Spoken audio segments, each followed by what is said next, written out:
मालती और वीना पड़ोसन थी। मालती अमीर थी, इसलिए वो अपने बेटे समीर की हर इच्छा पूरी कर देती थी। वीना के पति का 3 साल पहले देहांत हो गया था, इसलिए वो घरों में बर्तन सफाई का काम करती थी। कुछ समय से उसके 2 घर बंधे हुए थे, वो छूट गए। इसी कारण वीना को पैसों की बहुत तंगी हो गई थी।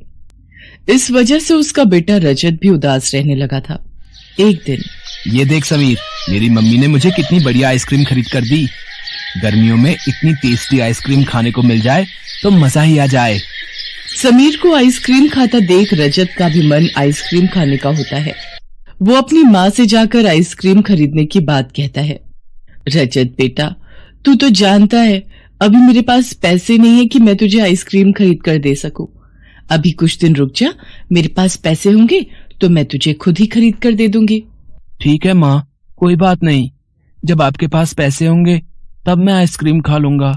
रजत की आइसक्रीम खाने की इच्छा पूरी न कर पाने के कारण वीना उदास हो गई थी। अगली सुबह वीना मंदिर जाती है और पीपल के पेड़ पर जल चढ़ाते हुए रो पड़ती है। हे ईश्वर, ये कैसी दुविधा है। मेरे बच्चे ने आइसक्रीम खाने की इच्छा की और मैं उसे पूरा नहीं कर सकती। मैं क्या करूं, मेरे पास पैसे नहीं है कि मैं रजत को आइसक्रीम खरीद कर दे सकूं। वीना भी पीपल के वृक्ष के सामने खड़ी रो ही रही थी कि तभी वृक्ष देवता प्रकट होते हैं। वीना, मैंने तुम्हारा सारा दुख जान लिया है। तुम चिंता मत करो। अपने भक्तों की इच्छा पूरी करना तो मेरा कर्तव्य है। मैं वृक्ष हूँ। मैंने सदैव निस्वार्थ देना सीखा है। ये लो, ये बीज ले जाकर अपने घर के आंगन की मिट्टी में बो देना। अगले दिन इन बीजों से आइसक्रीम के पेड़ उगाएंगे। क्या सच वृक्ष देवता? ये देखकर तो रजत खुशी से झूम उठेगा। आइसक्रीम के बीज देखकर वीना खुश हो जाती है और घर जाकर अपने घर के आंगन की मिट्टी में आइसक्रीम के बीज बो देती है। तभी रजत समीर के साथ वहां जाता है। माँ, तुम क्या कह रही हो? मैं यहाँ आइसक्रीम के पेड़ के बीज बो रही हूँ। हमारे पास कल तक आइसक्रीम के पेड़ उगाएंगे और उन पर ढेर सारी आइसक्रीम होंगी। माँ, सचमुच ऐसा होगा? फिर तो हम आइसक्रीम खा भी सकते हैं और बेच भी सकते हैं। समीर, एक आइसक्रीम तुम भी खा लेना। नहीं, हम उसमें से एक भी आइसक्रीम इस समीर को नहीं देंगे। ये भी तो तुम्हें अपनी कोई चीज नहीं देता। समीर वहां से चला जाता है और वीना सारी रात आइसक्रीम के पेड़ के बारे में सोचती रहती है। कहीं न कहीं रजत गहरी बात कह गया। अगर ऐसा हो जाए तो फिर तो हम बहुत अमीर हो जाएंगे। फिर देखती हो मुझे कौन गरीब कहता है। अब मैं आइसक्रीम बेचकर पैसे वाली बन जाऊंगी और उस मालती और उसके बेटे समीर को तो मैं एक आइसक्रीम भी नहीं दूंगी। वीना के मन में लालच पैदा हो गया था। अगले दिन जब वो सोकर उठती है तो वो देखती है कि उसके आंगन में एक भी आइसक्रीम का पेड़ नहीं उगा है। वो घबरा जाती है और वृक्ष देवता के पास जाती है। वृक्ष देवता, आप तो कह रहे थे कि मेरे आंगन में इन बीजों को बोने से आइसक्रीम के पेड़ उगाएंगे, पर ऐसा कुछ भी नहीं हुआ। अच्छा, ऐसा कैसे हो सकता है? कोई बात नहीं, तुम ये बीज दोबारा ले जाओ और इन्हें फिर से अपने आंगन की मिट्टी में बो दो। वीना फिर से आंगन की मिट्टी में वो बीज बो देती है। मुझे तो लगता है उस मालती और उसके बेटे समीर की नजर लग गई होगी। इन बीजों को अभी दोबारा से बो देती हूँ। अब की बार जरूर आइसक्रीम के पेड़ उगाएंगे। पर इस बार भी आइसक्रीम के पेड़ नहीं उगते। अब वीना गुस्से में वृक्ष देवता के पास जाती है। वृक्ष देवता, आप भी मेरी गरीबी का मजाक उड़ा रहे हैं। आपने 2 बार मुझे वो बीज दिए पर एक भी आइसक्रीम का पेड़ नहीं उगा। बेटी, मैंने तुम्हारे साथ कोई मजाक नहीं किया।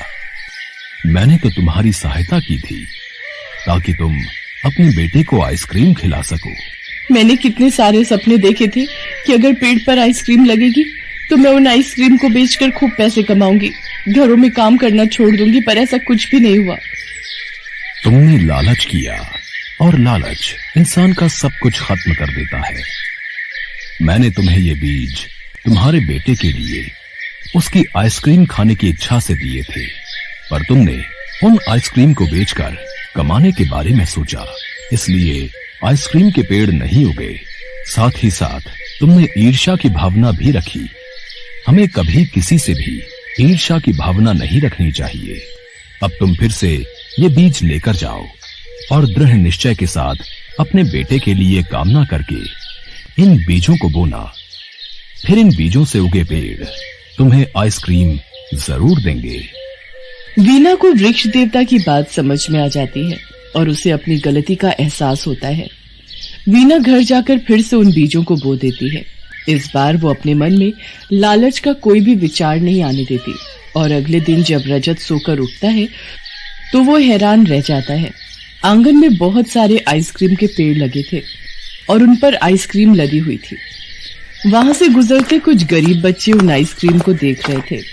माँ देखो, हमारे आंगन में कितने सारे आइसक्रीम के पेड़ हैं और इन पर बहुत सारी आइसक्रीम लगी हुई हैं।